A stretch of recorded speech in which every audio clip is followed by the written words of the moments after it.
Hey YouTube, Bearded Bristol back with a little scotch for the common man, and now is the winter of my discontent. I had planned on doing a review almost a month ago, and I got stricken with the cold or the flu or something, but it took me out for about 3 weeks. Just got my tasting senses back about a week ago, so let's have a little fun with an overdue scotch review. I could make that a tagline. And when I say overdue, I mean it in a couple of senses. I have been putting this one off for some time, and I am now ready to take it on. We have some Chivas Regal. This is 12-year-old blended scotch and one of the most popular brands around. I looked up a statistic just so I could be analytical. The fourth most popular blended scotch in the world, as of last year anyway.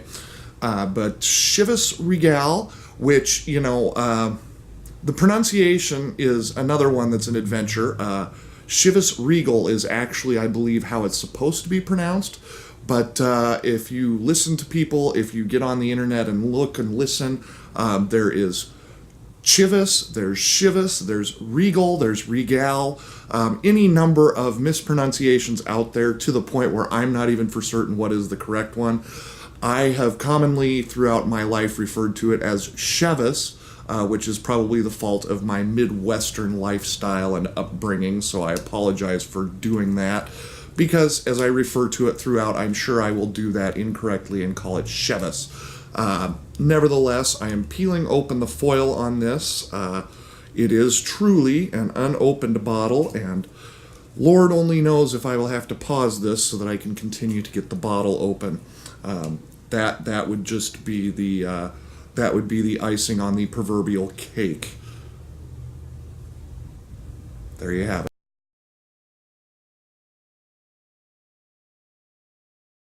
And we're back. I have the foil off of the bottle top. That's just one of those things that you can't fake. But at least you know the bottle has yet to be tapped. This is 40% alcohol by volume. Around here, Midwest runs about $40 a bottle for a $7.50, and it's a pretty good little scotch. I had some over the Christmas holiday. Haven't had some since for a couple of reasons, not the least of which is that I was sick, but secondly, wanted to put a little space in between my drinking it and my actual tasting of it. But the lid is off, so let's get down to business. There is a very strong fruit note to it right out of the cap, right out of the bottle. Maybe just a little bit of bitterness, like you can almost pick up some of the grain.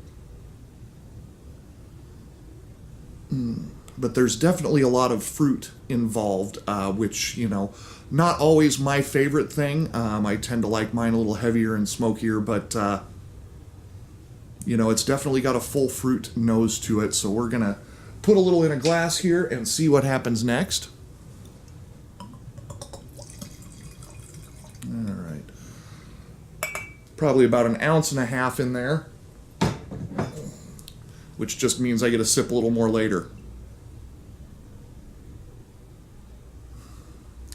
Yeah, the citrus notes or the fruit notes kind of disappear once it's into the glass.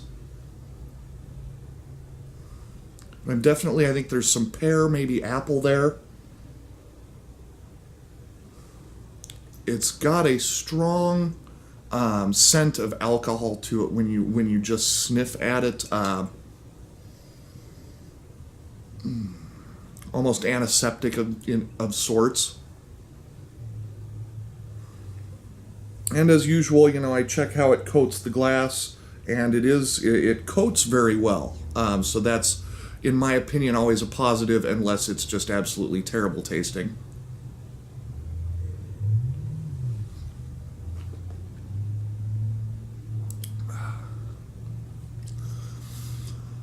The citrus notes, fruit notes, golly, I keep saying citrus, I apologize. The fruit notes definitely come back through on that tasting.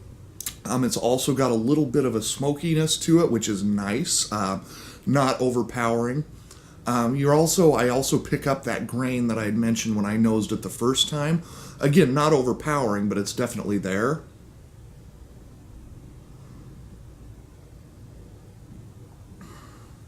Yeah, the fruit is still there. I'm not picking up anything particularly new with the second sniff here.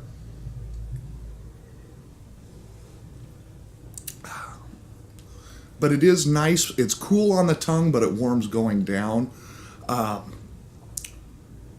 And it's very light, very fresh tasting, which is something you don't always get from a blended Scotch. So I score that high on the list of things that I like about Chivas.